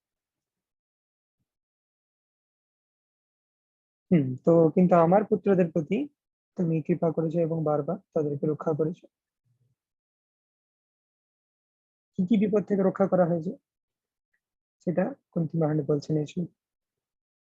ভীষণমহাগ্নে পুরুষাদ দর্শনাদ অসৎসভায় বনবাস পৃচ্ছতাম মৃধে মৃধেনেকমহারথস্ততো দোনস্তুতঃ চ স্ম হরে বিরক্ষিতাম। তো কি কি বিপদ থেকে রক্ষা করেছো? বিষান, বিষ থেকে রক্ষা করেছো। অর্থাৎ আমরা দেখতে পাচ্ছি যে ভীমকে বিষ দেওয়া হয়েছিল, এবং মহা অগ্নি অর্থাৎ বার্নাবর্তে তাদেরকে লাক্ষাগৃহে পুড়িয়ে মারার চক্রান্ত করা হয়েছিল। পুরুষাদ দর্শনাথ অর্থাৎ তারা যখন বনবাসী ছিলেন, বিভিন্ন পুরুষাদ অর্থাৎ নরখাদক যেমন হিড়িম্বা বকাসুর এদের সম্মুখীন হতে হয়েছিল। অসৎ সভায়া অর্থাৎ এই গ্যাম্বলিং ম্যাচ যখন হয়েছিল, পাশা খেলা, সেখানে দ্রৌপদীর বস্ত্রহরণ হয়েছিল। এবং বনবাসে কৃচ্ছতা, বনবাসের সময় অনেক দুঃখ কষ্ট তাদেরকে ভোগ করতে হয়। মৃধে মৃধে নেক মহারথস্তত, অনেক রথী মহারথী বারবার পাণ্ডবদের উপর অ্যাটাক করেছে, বিভিন্ন সংগ্রামে কুরুক্ষেত্রে যুদ্ধও করেছে। এবং লাস্টে রিসেন্টলি দ্রোণাস্ত্রতঃ চাস্মি, দ্রৌণী অর্থাৎ অশ্বত্থামা ব্রহ্মাস্ত্র নিক্ষেপ করেছিল, প্রথমবার অর্জুনকে হত্যা করার জন্য, দ্বিতীয়বার পরীক্ষিতকে হত্যা করার জন্য। তো তাদেরকেও তুমি রক্ষা করেছো। দ্রোণাস্ত্রতঃ চাস্মি হরে অভিরক্ষিতা, হে পরমেশ্বর ভগবান, তুমি বারবার রক্ষা করেছো এই সমস্ত বিপদ থেকে। কিন্তু কুন্তী মহারানী কি বলছেন, যে এই সমস্ত বিপদ থেকে তুমি রক্ষা করেছো, কিন্তু আমি চাই এই সমস্ত বিপদ বারবার আসুক। বিপদা সন্তু তা শাশ্বত তত্র তত্র জগদ্গুরো ভবতো দর্শনম যৎসদ অপুনর্ভব দর্শনম। হে জগদীশ্বর, আমি কামনা করি যেন সেই সমস্ত সংকট বারে বারে উপস্থিত হয়, যাতে বারে বারে আমরা তোমাকে দর্শন করতে পারি। কারণ তোমার দর্শন করলে আমাদের আর জন্ম মৃত্যুর চক্রে আবর্তিত হতে হবে না, বা এই সংসার চক্র দর্শন করতে হবে না। তো এত বিপদ এসেছে আমার জীবনে, কিন্তু আমি চাই আরো বিপদ যেন আসে। তাহলে কি হবে? বিপদ এলেই তোমাকে স্মরণ করবো, আর তোমাকে স্মরণ করলেই আমাকে আর এই ভাব দর্শন করতে হবে না, অর্থাৎ জড় জগতে আর জন্ম নিতে হবে না। তো সেই জন্য আমরা দেখতে পাচ্ছি যারা পিওর ডিভোটি, তারা ক্যালামিটিকে মার্সি হিসাবে গ্রহণ করে। অর্থাৎ বিপদ এলে তারা সেটাকে চিন্তা করে যে কৃষ্ণকে স্মরণ করার একটি সুযোগ এসেছে, এবং তারা ওয়েলকাম করে বিপদকে। কুন্তী মহারানী বলতে আরো বিপদ আসুক আমার জীবনে। জন্মৈশ্বর্য শ্রীবীর হে ধমান মদপুমান নৈবার হত্যা বিধাতুম বৈ ত্বমকিঞ্চন গোচরম। অর্থাৎ জন্ম, ঐশ্বর্য, সুত, শ্রী, এই চারটি জিনিস যাদের থাকে, জন্ম মানে সম্ভ্রান্ত পরিবারে জন্মগ্রহণ, ঐশ্বর্য মানে অনেক ধন সম্পদ, সুত মানে হচ্ছে উচ্চ শিক্ষা, এবং শ্রী মানে হচ্ছে দৈহিক সৌন্দর্য, এগুলো থাকলে সে মদপুমান অর্থাৎ সে অহংকারে মত্ত হয়ে যায়। এবং নৈবার হত্যা বিধাতুম বৈ, এবং সে তোমাকে প্রাণ ভরে ডাকতে পারে না। এবং কৃষ্ণ হচ্ছে ত্বম অকিঞ্চন গোচরম, কৃষ্ণকে সম্বোধন করা হচ্ছে অকিঞ্চন গোচর, অর্থাৎ জড়জাগতিক ভাবে যার যত কম আছে, অর্থাৎ জড়জাগতিক ঐশ্বর্য যার যত কম, কৃষ্ণকে সে তত ইজিলি লাভ করতে পারে। যে যত বেশি অকিঞ্চন, সেই কৃষ্ণকে তত বেশি লাভ করতে পারে। সেই জন্য কৃষ্ণের নাম হচ্ছে অকিঞ্চন গোচরম। কারণ জয়জাগতিক সম্পদ ঐশ্বর্য থাকলে মানুষ চিন্তা করে যে ও আমার তো অনেক টাকা আছে, আমার অনেক লোকজন আছে, তা আমি নিজেকে রক্ষা করতে পারবো। কিন্তু সেটা বুঝতে পারছেন যে পরমেশ্বর ভগবান চাইলে এক মুহূর্তে তার সমস্ত কিছু নষ্ট হয়ে যেতে পারে। প্রহ্লাদ মহারাজ সেম কথা বলেছিলেন তার প্রহ্লাদ শ্রুতির সমতে নৃসিংহদেবকে, যে আমার পিতা, তার কাছে অনেক প্রভাব প্রতিপত্তি ছিল, সূর্য চন্দ্রকেও পর্যন্ত সে কন্ট্রোল করতে পারত, এবং এত জড়জাগতিক অপুলেন্স ছিল তার, সে চিন্তা করতো যে আমি অপ্রতিরোধ্য, কিন্তু তুমি এলে এক নিমিষে সমস্ত কিছু শেষ করে দিলে। তো সেটা এই সমস্ত জড়জাগতিক ব্যক্তিরা বুঝতে পারে না। তারা চিন্তা করে জড়জাগতিক ঐশ্বর্যের উপর তারা ভরসা রাখে, কিন্তু সেগুলো আমাদেরকে অ্যাকচুয়ালি হেল্প করতে পারে না। পরমেশ্বর ভগবানই একমাত্র আমাদের রক্ষা করতে পারেন। কিন্তু যাদের জড়জাগতিক সম্পদ আছে তারা কৃষ্ণের প্রতি সারেন্ডারই করতে পারে না। তো সেই জন্য এটা একটা প্রবলেম। যদি উচ্চ শিক্ষা, সৌন্দর্য এবং উচ্চ কুলে জন্ম, ঐশ্বর্য, এগুলো হচ্ছে ভক্তির পথে বাধা সৃষ্টি করতে পারে। কিন্তু অপরপক্ষে আমরা দেখি অনেক এক্সাম্পলস রয়েছে, যেমন অম্বরীশ মহারাজ, তার জনজাগতিক সম্পদ রয়েছে অনেক, কিন্তু সে ভগবানের শুদ্ধ ভক্ত। অর্থাৎ সম্পদ থাকলেও সম্পদের প্রতি তার কোনো আসক্তি নেই, সম্পদের প্রতি সে ভরসা কম রাখে, পরমেশ্বর ভগবানের প্রতি ভরসা বেশি রাখে। এই ধরনের ভক্তরা হচ্ছে প্রকৃত অকিঞ্চন। অর্থাৎ অকিঞ্চন মানে হচ্ছে শুধুমাত্র সম্পদ নেই সেটা নয়, সম্পদের প্রতি আসক্তি যদি না থাকে তবেই হচ্ছে সে অকিঞ্চন, তার সম্পদ থাক বা না থাক। নমো কিঞ্চন বিত্তায় নির্বৃত্ত গুণবৃত্তয়ে আত্মরামায় শান্তায় কৈবল্যপতয়ে নমঃ। নমো অকিঞ্চন বিত্তায়, যারা অকিঞ্চন, জড়জাগতিক ঐশ্বর্য যাদের নেই, জড়জাগতিক ধন সম্পদ যাদের নেই, তাদের ধন হচ্ছে তুমি। নির্বৃত্ত গুণবৃত্তয়ে, এবং তুমি হচ্ছে এই সমস্ত প্রকৃতির গুণের ক্রিয়া প্রতিক্রিয়ার অতীত। আত্মা রামায়, অর্থাৎ তুমি সম্পূর্ণরূপে আত্মতৃপ্ত, তোমাকে কোনো কিছুর উপর নির্ভর করতে হয় না তোমার স্যাটিসফ্যাকশনের জন্য। শান্তায়, এবং সমস্ত কামনা বাসনা রহিত হয়ে তুমি প্রশান্ত। কৈবল্য পথে নমঃ, তুমি মুক্তি প্রদান করতে পারো, আমি তোমাকে আমার সশ্রদ্ধ প্রণতি নিবেদন করি। মন্যেতম কালমীশানম অনাদি নিধনম বিভুম সমম চরন্তম সর্বত্র ভূতানাম জন্মিতা কলি। হে পরমেশ্বর ভগবান, আমি মনে করি যে তুমি নিত্য কাল স্বরূপ, পরম নিয়ন্তা, আদি এবং অন্তহীন। তুমি সমভাবে সকলের প্রতি তোমার করুণা বিতরণ করো। পরস্পরের সঙ্গে সামাজিক যোগাযোগের ফলে জীবের মধ্যে কলহ হয়। অর্থাৎ পরমেশ্বর ভগবান সবার প্রতি সমান, তিনি কাউকে, এমন নয় যে তিনি কাউকে বেশি পছন্দ করেন কাউকে কম, তিনি সকলের প্রতি সমান। আমরা নিজেরা আমাদের মধ্যে সামাজিক যোগাযোগের ফলে কলহ করে থাকি, আমরা চিন্তা করে থাকি "এ আমার বন্ধু শত্রু", কিন্তু পরমেশ্বর ভগবান সবাইকে নিজের সন্তান রূপে চিন্তা করেন। ন বেদ কশ্চিৎ ভগবং চিকীর্ষিতম তদেহ মানস্য নিরম্বিড়ম্বনম ন যস্য কশ্চিৎ দয়িতোऽস্তি কর্হিচিৎ দেশস্থ যস্মিন বিষমামতীর্ণিনাম। হে পরমেশ্বর, তোমার অপ্রাকৃত লীলা কেউ বুঝতে পারে না। আপাত দৃষ্টিতে সাধারণ মানুষের কার্যকলাপের মতো মনে হয়, কিন্তু তা হচ্ছে বিভ্রান্তিজনক। কেউই তোমার বিশেষ কৃপার বা বিদ্বেষের প্রাপ্ত নয়।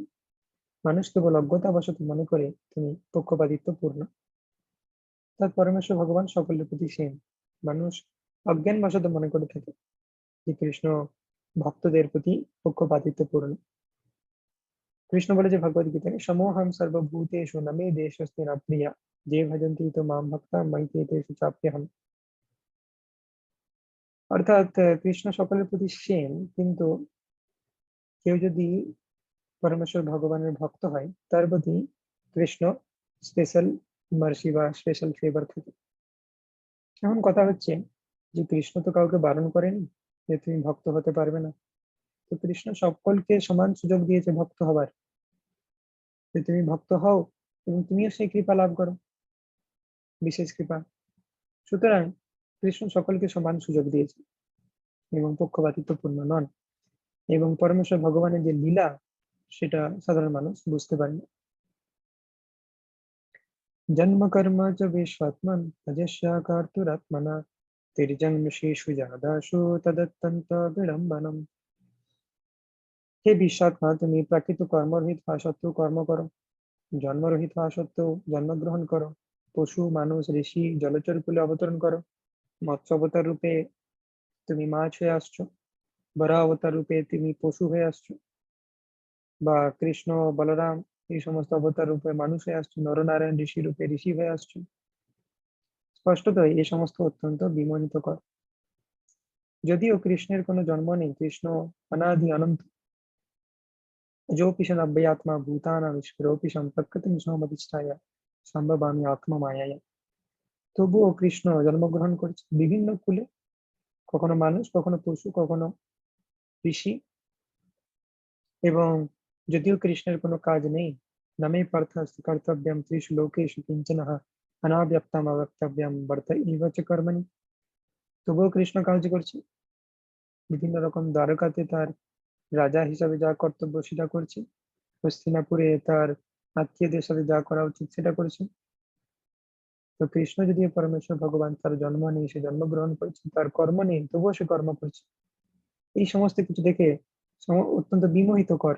সাধারণ মানুষ বুঝতে পারে না তাকে যে সে পরমেশ্বর ভগবান, কারণ সে নর্মাল মানুষের মতো কাজ করছে। এই শ্লোকে বর্ণনা করা হচ্ছে যশোদা মায়ের কথা, অর্থাৎ কুন্তী মহারানী সমস্ত কারণ বলছেন, যে সমস্ত কারণে সাধারণ মানুষ ভগবানকে বুঝতে পারেন।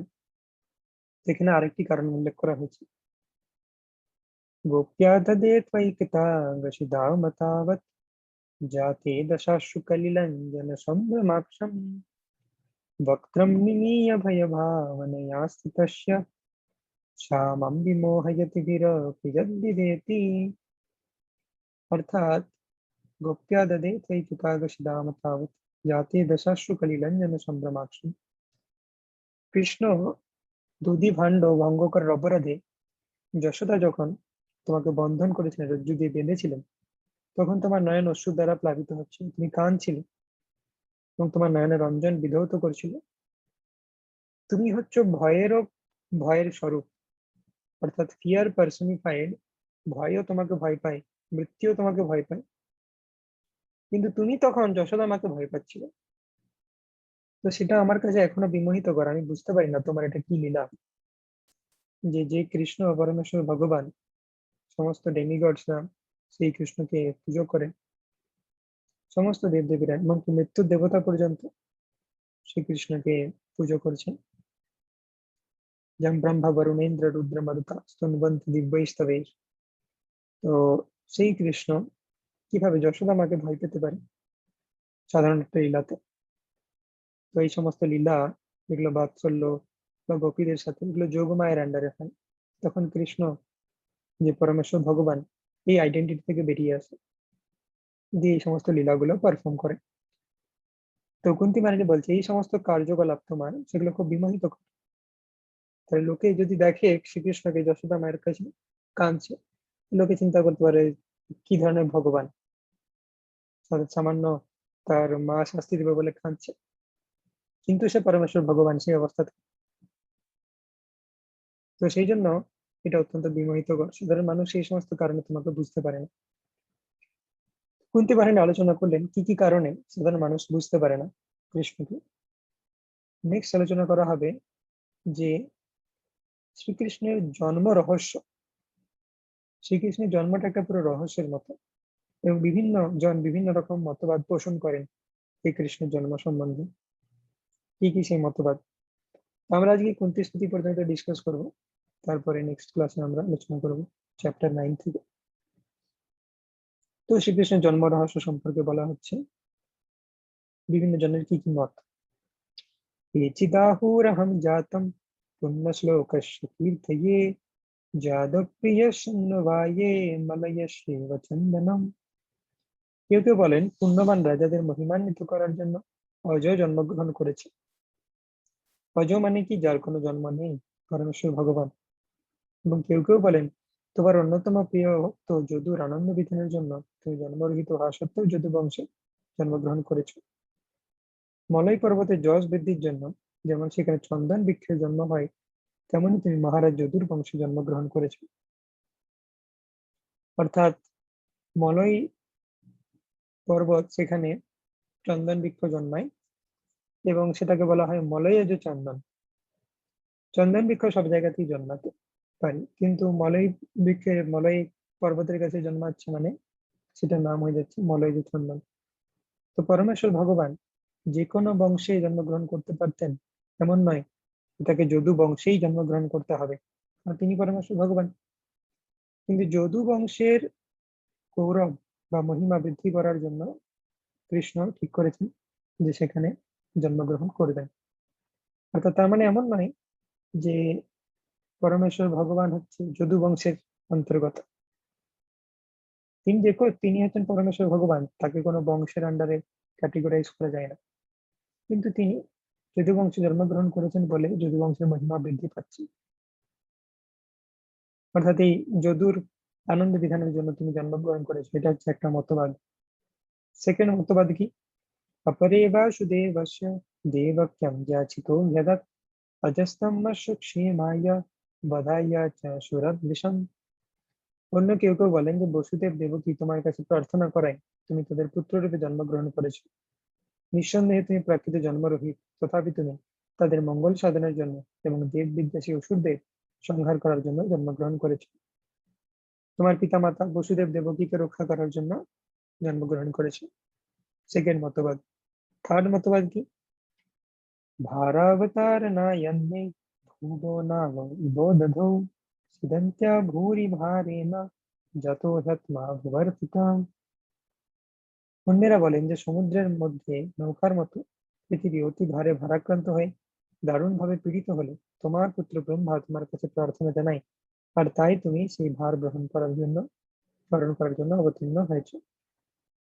তো পৃথিবী যখন অধার্মিক রাজাদের অত্যাচারে ভরে গিয়েছিল, তখন পৃথিবী গাভী রূপ নিয়ে ব্রহ্মার কাছে অনুরোধ জানিয়েছিল যে আমাকে রক্ষা করুন। ব্রহ্মা তখন শ্রীকৃষ্ণের কাছে গিয়েছিলেন এবং শ্রীকৃষ্ণ বলেছিলেন আমি শীঘ্রই অবতীর্ণ হব এবং অধার্মিক রাজাদেরকে বিনাশ করব। তো ব্রহ্মার সেই প্রার্থনা অনুসারে তুমি এসেছো, সেটা হচ্ছে আরেকটা মতবাদ। আর কি মতবাদ আছে? ভবিষ্মিন ক্লিশ্যমানানাম অবিদ্যা কাম কর্মভি শ্রবণ স্মরণ অর্হানি করিষ্যন্তি কেচন।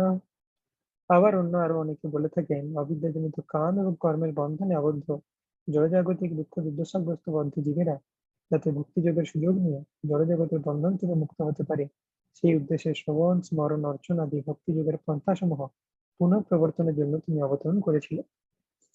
তো এই সমস্ত বদ্ধ জীবদেরকে উদ্ধার করার জন্য, তাদেরকে ভক্তিযোগ প্রদান করার জন্য তিনি এসেছিলেন। এই সমস্ত বিভিন্ন মতবাদ রয়েছে। শৃण्वन्ति गायन्ति गृह्णन्ति भीक्ष्णशः स्मरन्ति नन्दन्ति तवेहितं जना त एव पश्यन्त चिरेण तावकं भवप्रवाहो परमं पदम्बुजम्।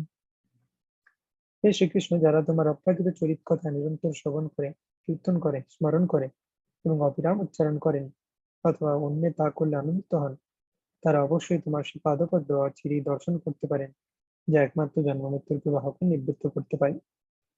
অর্থাৎ শ্রীকৃষ্ণের প্রবর্তিত এই যে শ্রবণ কীর্তন আদি ভক্তিযোগের পন্থা, তোমার কথা যে শোনে সে তোমাকে অচিরেই লাভ করতে পারে।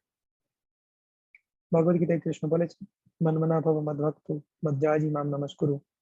অর্থাৎ আমার ভক্ত হও, আমার কীর্তন করো, সত্যম কীর্তয়ন্ত মাম।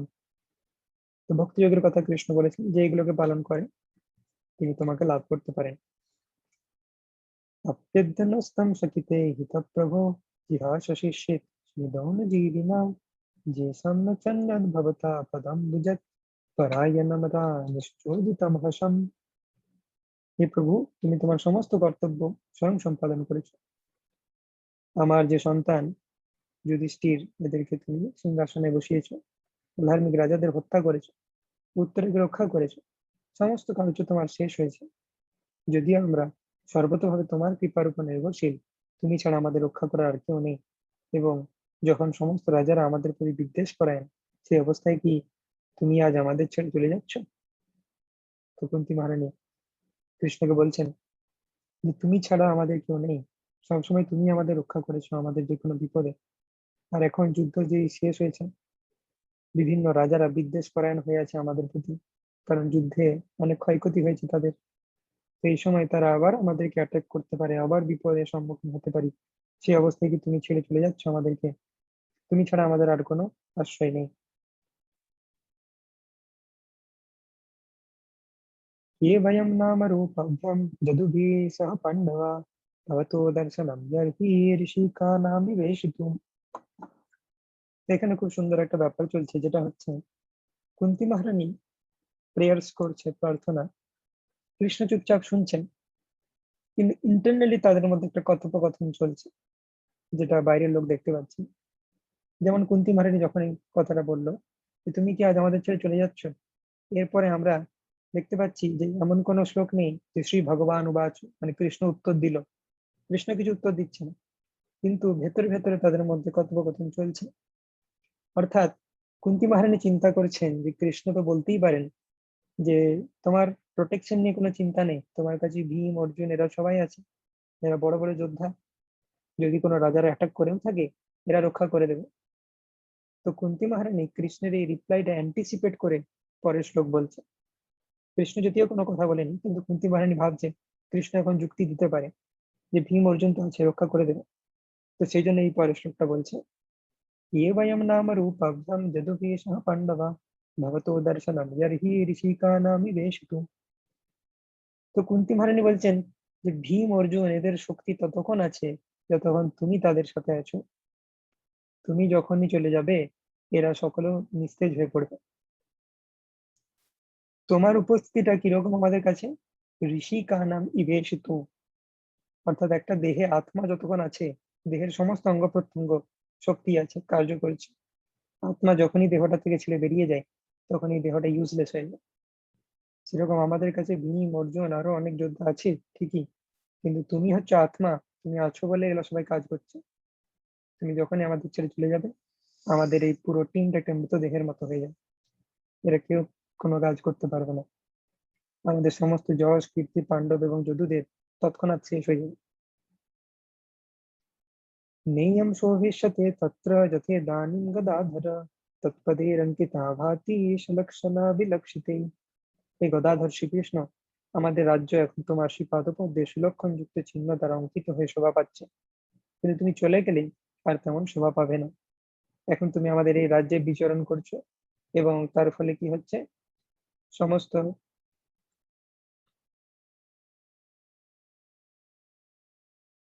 তো তুমি এখন আমাদের রাজ্যে আছো, সেই জন্য কি হচ্ছে, তোমার যে পাদপদ্মের সুলক্ষণ যুক্ত চিহ্ন সেইগুলো আমাদের পুরো রাজ্যে শোভা পাচ্ছে। শ্রীকৃষ্ণের লোটাস যে ফিট, সেখানে বিভিন্ন ধরনের অস্পিসিয়াস সাইন্স রয়েছে, সেগুলো সব মাটিতে আঁকা হয়ে যাচ্ছে শ্রীকৃষ্ণ যখন পদার্পণ করেছে। কিন্তু শ্রীকৃষ্ণ চলে গেলে আমরা সেই সমস্ত চিহ্ন দেখতে পাবো না। ইমে জনপদা সিদ্ধা সুপক্ষৌষাদি বিরুধা বনাদ্রিনদ্দু ধন্বন্ত নিদন্তে তব বীক্ষিতেই। অর্থাৎ এই সমস্ত জনপদ সর্বতভাবে সমৃদ্ধ হয়েছে, কারণ প্রভূত পরিমাণে শস্য এবং ঔষধি উৎপন্ন হচ্ছে, বৃক্ষসমূহ পরিপক্ক ফলে পূর্ণ হয়েছে, নদীগুলি প্রবাহিত হচ্ছে, গিরিসমূহ ধাতুতে পূর্ণ হয়েছে এবং সমুদ্র সম্পদে পূর্ণ হয়েছে। আর এই সবই হয়েছে সেগুলির উপর তোমার শুভ দৃষ্টিপাতের ফলে। তো শ্রীকৃষ্ণ তার যে অসপিসিয়াস গ্ল্যান্স বা দৃষ্টিপাতের মাধ্যমে এই সমস্ত কিছু অপিলেন্সে পূর্ণ হয়ে গেছে, কিন্তু শ্রীকৃষ্ণ যদি চলে যান এই সমস্ত কিছু আবার তাদের সম্পদ ঐশ্বর্য হারিয়ে ফেলবে। अथ विश्वेश विश्वात्मन विश्वमूर्तेश केषु मे स्नेह पाशामि मम छिन्दी दीर्घं पाण्डुषु বৃষ্ণিষু। কুন্তী মহারানী চিন্তা করছে এত কিছু বলার পর, যে আমি সবসময় আমার নিজের বেনিফিটের কথা কেন ভাবছি, যে তুমি আমাদের রাজ্যে থাকো, আমাদের সুবিধা হবে, আমাদেরকে রক্ষা করবে, আমাদের এখানে সমৃদ্ধি বা থাকবে, আমি এরকম এত সেলফিশ বা স্বার্থপরের মতো কেন চিন্তা করছি। তো সেই কথাটা চিন্তা করে কুন্তী মহারানী বলছেন যে তথা বিশ্বেশ বিশ্বাত্মান, হে বিশ্বেশ জগদীশ্বর, বিশ্বাত্মান বিশ্বের আত্মা, বিশ্বমূর্তে, তুমি এক কাজ করো, আমার এই যে স্নেহ পাশ এটাকে ছেদন করে দাও পাণ্ডবদের প্রতি এবং বৃষ্ণিদের প্রতি। বৃষ্ণি মানে দ্বারকাতে যারা আছে তারাও কুন্তী মহারানীর রিলেটিভ, কারণ বসুদেব হচ্ছে কুন্তী মহারানীর দাদা। আবার এই পাণ্ডবরা যারা হস্তিনাপুরে আছে তারা হচ্ছে কুন্তী মহারানীর পুত্র। তো কখনো কুন্তী মহারানী ভাবছে না শ্রীকৃষ্ণ এখানেই থেকে যাক, তাহলে পাণ্ডবদের সুবিধা। আবার কখনো ভাবছে যে না, কৃষ্ণের ওখানে যাওয়া উচিত, কারণ আমার ওইখানে যারা রিলেটিভ আছে তাদেরও দরকার শ্রীকৃষ্ণকে। তো কুন্তী মহারানী ভাবছে আমি যেহেতু স্নেহের পাশে আবদ্ধ পাণ্ডবদের এবং বিষ্ণুদের প্রতি, সেই জন্য আমি এরকম চিন্তা করছি সবসময় যে কৃষ্ণ তুমি এখানে থেকে যাও, বা কৃষ্ণ তুমি ওখানে যাও। হরে কৃষ্ণ, সকলে মিউট করুন। তো এরকম ধরনের চিন্তা আমি কেন করছি, যে এটা আমার স্নেহ পাশের জন্য। তো কৃষ্ণ আমার, তুমি তুমি সেই স্নেহ পাশকে ছেদন করো। অর্থাৎ কুন্তী মহারানী অ্যাকচুয়ালি এদের কথা চিন্তা করছে কারণ এটা ডিভোটি। দুটো ডিভোটির মাঝে রিলেশনশিপ, সেটা মেটেরিয়াল রিলেশনশিপ নয় বা জড়জাগতিক আসক্তি নয়, কিন্তু সেই সম্পর্কের মধ্যে যদি কিছুটা জড়জাগতিক আসক্তি থেকে থাকে, সেই আসক্তিটা ছেদন করার কথা কুন্তী মহারানী বলছেন। যে এমন যেন না হয় আমি নিজের কথা চিন্তা করে তোমাকে থাকতে বলছি। তো আমার আসক্তি তুমি ছিন্ন করে দাও, তাহলে তুমি যা ডিসিশন নেবে সেটাতে আমি খুশি থাকতে পারবো। त्वयि मे अनन्य विषया मतिर्मधुपथे शपित रतिमुद्बाहता दग्धा গঙ্গেব গমদন্ভতি। আমার সমস্ত অ্যাটাচমেন্ট যদি তুমি ছিন্ন করে দাও, তাহলে কি হবে? তোমার প্রতি কমপ্লিট, আমার সম্পূর্ণ আসক্তি যেন তোমার প্রতি হয়, কোনো জড়জাগতিক বিষয় না থাকে। এই মধুপতি, গঙ্গা যেমন অপ্রতিহত ভাবে সমুদ্রের অভিমুখে প্রবাহিত হয়, তেমনি আমার একনিষ্ঠ মতি যেন নিরন্তর তোমাতেই আকৃষ্ট হয়। এবং এটা হচ্ছে লাস্ট শ্লোক অফ কুন্তি স্তুতি। श्रीकृष्ण कृष्ण सख विष्णु ऋषभ बानि द्रुम राजन्न वंश दहना नपवर्ग बिरिया गोविंद गद्दीज सुरारति हरावतार যোগেশ্বরাখিল গুরো ভগবান নমস্তে। হে শ্রীকৃষ্ণ, হে অর্জুনের সখা, হে দৃষ্টিপুল শ্রেষ্ঠ, পৃথিবীতে উৎপাতকারী রাজন্য বর্গে তুমি বিনাশকারী, তুমি অক্ষয় বীর্য, তুমি গোলকাধিপতি। গাভী ব্রাহ্মণ ভক্তদের দুঃখ দূর করার জন্য তুমি অবতরণ করো। তুমি যোগেশ্বর, জগৎগুরু, সর্বশক্তিমান। তোমাকে আমি বারবার সশ্রদ্ধ প্রণতি নিবেদন করি। তো কুন্তী মহারানী এভাবে তার প্রেয়ার্স করলেন পরমেশ্বর ভগবানকে, এবং সমস্ত কিছু শোনার পর কৃষ্ণ মৃদুভাবে একটু হাসলেন কুন্তী মহারানীর প্রতি, এবং তারপর তিনি ঠিক করলেন যে কিন্তু আমার আর থাকার তো কোনো উদ্দেশ্য নেই। কুন্তী মহারানী তার গ্র্যাটিটিউড জ্ঞাপন করেছেন, সেটা খুব ভালো, কিন্তু আমি দ্বারকাতে ফিরে যাব। তো আবার শ্রীকৃষ্ণ দ্বারকার অভিমুখে চলতে আরম্ভ করলেন, কিন্তু সেই সময়তে যুধিষ্ঠির মহারাজ এলো কৃষ্ণের কাছে এবং খুব কান্নাকাটি করতে লাগলো, এবং আলটিমেটলি কৃষ্ণকে বললো যে তুমি কিছুদিন থেকেই যাও। এবং যুধিষ্ঠির মহারাজের খুব খারাপ অবস্থা। কেন খারাপ অবস্থা? এই যত কিছু হয়েছে কুরুক্ষেত্র যুদ্ধে, যা যা লস হয়েছে, যে যে মারা গেছে, যুধিষ্ঠির মহারাজ এখন চিন্তা করছে যে সকলের জন্য আমি দায়ী, আমার জন্যই সমস্ত কিছু হয়েছে, আমাকে সিংহাসনে বসানোর জন্যই এত কিছু হলো, সুতরাং আমি মহাপাপী, দেশে বিলাপ করেই চলেছে। এবং তাকে কেউ বোঝাতে পারছে না যে তুমি ধর্মের জন্য যুদ্ধ করেছো, শ্রীকৃষ্ণের ইনস্ট্রাকশনে তুমি যুদ্ধ করেছো, তোমার কোনো পাপই হয়নি, এইসব তাকে বোঝানো যাচ্ছে না। কৃষ্ণ নিজে চেষ্টা করলো বোঝানোর, বোঝাতে পারলো না। ব্যাসদেব ট্রাই করলো, বোঝাতে পারলো না। ধৌম ঋষি ট্রাই করলো, বোঝাতে পারলো না। তো অ্যাকচুয়ালি কৃষ্ণ, এটা এটা অবাক ব্যাপার যে কৃষ্ণ ট্রাই করেছে অথচ বোঝাতে পারে, এটা হচ্ছে আশ্চর্যের বিষয়। কিন্তু কৃষ্ণ আবার মুখে এক ভেতরে আরেক। কৃষ্ণ বাইরে থেকে যুধিষ্ঠির মহারাজকে বোঝানোর চেষ্টা করছে, কিন্তু ভেতরে পরমাত্মা রূপে যুধিষ্ঠির মহারাজকে বুঝতে দিচ্ছে না। শ্রীকৃষ্ণ এই কাজটা করছে, বাইরে থেকে বোঝাচ্ছে যুধিষ্ঠির মহারাজকে তোমার কোনো দোষ নেই, কিন্তু ভেতরে পরমাত্মা রূপে তাকে বুঝতে দিচ্ছে না। তার কারণটা কি? কৃষ্ণ তার আরেকজন ডিভোটি লাস্ট মোমেন্টে চলে যাবার আগে তার আরেকজন ডিভোটি ভীষ্মদেব তাকে কিছুটা আনন্দ প্রদান করে দিয়ে যেতে চান। তো শ্রীকৃষ্ণ চায় যে যুধিষ্ঠির মহারাজ ভীষ্মদেবের কাছে যাক, এবং ভীষ্মদেব যুধিষ্ঠিরকে বোঝাবে, তখন যুধিষ্ঠির বুঝবে। আর পৃথিবীর আর কেউ বোঝালে বুঝবে না, এমনকি আমি বোঝালেও বুঝবে না। অর্থাৎ এই ক্রেডিটটা ভীষ্মকে দিতে চাই। অর্থাৎ শ্রীকৃষ্ণ জগৎবাসীর কাছে দেখাতে চাই, দেখো আমি ট্রাই করেছিলাম বোঝানোর, তবু পারিনি। কিন্তু ভীষ্ম বোঝালো, পেরে গেছে। এইভাবে শ্রীকৃষ্ণ নিজের যে ভক্তদেরকে ক্রেডিট দিতে পছন্দ করে। যেমন এখানে ভীষ্মদেবকে যখন সমুদ্র মন্থন হয়েছিল, সমুদ্র মন্থনে কৃষ্ণ সমস্ত কিছু করেছিলেন। সমুদ্র মন্থনের প্ল্যানটা দেওয়া থেকে শুরু করে মন্দার পর্বত ওঠানোতে দেবতাদেরকে হেল্প করা, মন্দার পর্বত যখন বসানো হয় ডুবে যাচ্ছিল, কুর্ম অবতার রূপে সাপোর্ট দেওয়া, উপরটা যখন টলমল করছিল তখন অজিত অবতার বা সহস্র বাহু রূপে সেটাকে সাপোর্ট দেওয়া, দেবতারা যখন জার্নিং করছিল তখন দেবতাদের দিক থেকে তিনিও জার্নিং করছিলেন। পুরো সমুদ্র মন্থনটা সব প্রতিটা স্টেপে ভগবান বিষ্ণুর সাহায্য দরকার হয়েছে। ভগবান বিষ্ণু প্রত্যেকটা স্টেপকে নিজে দাঁড়িয়ে থেকে অর্কেস্ট্রেট করেছেন। কিন্তু যখন বিষ পানের ব্যাপার এলো, বিষ্ণু কি পারতেন না যে হলাহল বিষ এসছে, উনি এরকম ভাবে একটা চুটকির মাধ্যমে সমস্ত বিষকে নালিফাই করে দিতে পারতেন। কিন্তু তিনি কি করলেন, শিবকে ডাকলেন, শিবকে ডেকে বললেন, শিব তুমি এই হলাহল বিষ পান করো এবং জগৎবাসীর কাছে তুমি ফেমাস হয়ে যাও, যে এবং নীলকণ্ঠ রূপে তুমি জগৎবাসীকে বিষ থেকে উদ্ধার করেছিলে। এইভাবে শ্রীকৃষ্ণ পছন্দ করে তার ভক্তদেরকে ক্রেডিট দিতে। তো এরপরে ভীষ্মদেবের কাছে আসবেন, এবং শ্রীকৃষ্ণের আরেকটা কারণও ছিল যে ভীষ্মদেব সারা জীবন ধরে কৌরবদের পক্ষে তিনি ছিলেন বাধ্য হয়ে, কিন্তু তিনি সবসময় পাণ্ডবদের প্রতি স্নেহপরায়ণ ছিলেন এবং তিনি চিন্তা করেছিলেন যে পাণ্ডবরা কখন তারা একটু ভালো দিন আসবে তাদের।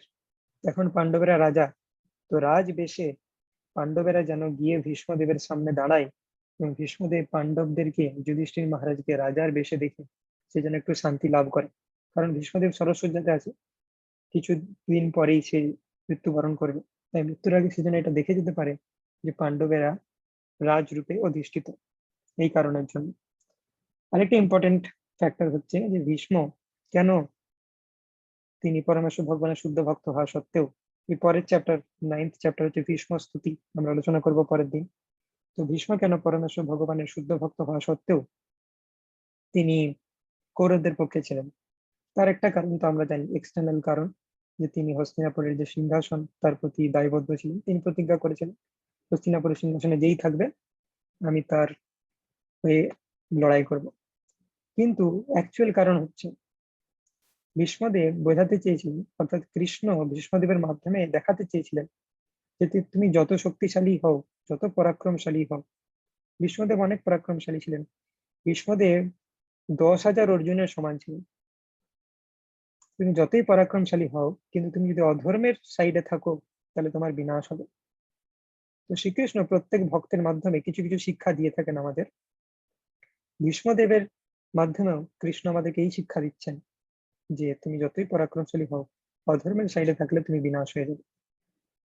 এটাতে মানুষ ভীষ্মদেবকে ভুল বুঝতে পারে, কিন্তু ভীষ্মদেব কৃষ্ণের হয়ে এই সেবাটা করতে প্রস্তুত ছিলেন, যে লোকজন আমাকে ভুল বুঝুক, কিন্তু পরমেশ্বর ভগবান যদি এই প্রিন্সিপালটা দেখাতে চাই জগৎবাসীর কাছে, তো আমি সেই এক্সাম্পল হতে রাজি আছি, তাতে লোকে আমাকে ভুল বুঝুক, কোনো অসুবিধা নেই। তো এই জন্য ভীষ্মদেব হচ্ছে একজন গ্রেট ডিভোটি, সাধারণ মানুষ তাকে ভুল বোঝে যে কৌরবদের পক্ষে ছিল অধার্মিক, কিন্তু সেই শ্রীকৃষ্ণের ইচ্ছা ফুলফিল করার জন্য ছিল। এবং সেই কারণেই তার অন্তিম সময় কৃষ্ণ উপস্থিত হয়েছেন, যাতে কৃষ্ণের মুখের দিকে নিরীক্ষণ করে ভীষ্মদেব দেহ ত্যাগ করতে পারেন। তো সেটা আমরা নেক্সট চ্যাপ্টারে দেখবো, ভীষ্মস্তুতি। শ্রীমদ্ ভাগবতম কি জয়, শ্রীল প্রভুপাদ কি জয়। গৌর প্রেমানন্দে হরি বল।